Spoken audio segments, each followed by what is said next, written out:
sebuah helikopter dikerahkan untuk mengevakuasi korban kecelakaan bus PO Rosalia Indah di kilometer 370A Tol Batang, Semarang, Jawa Tengah pada Kamis siang.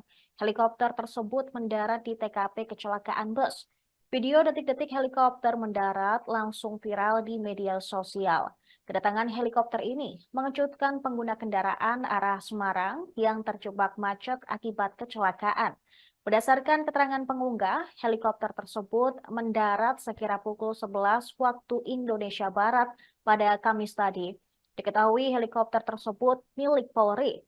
Kecelakaan bus PO Rosalia Indah bernomor polisi AD 7019OA terjadi pukul 6.35 waktu Indonesia Barat.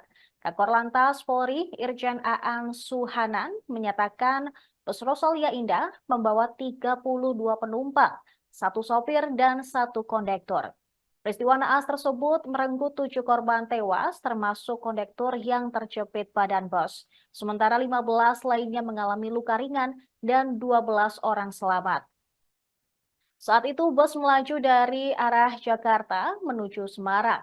Namun tiba-tiba keluar jalan ketika melintasi kilometer 370.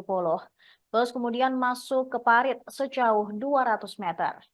Pas banget nih kecelakaan nih. Bus guling, mobilku di stop.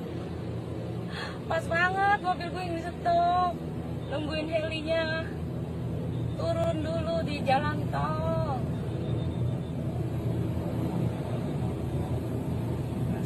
Astaga. Serem banget sih. Aduh. Pak polisi aja topinya sampai mau.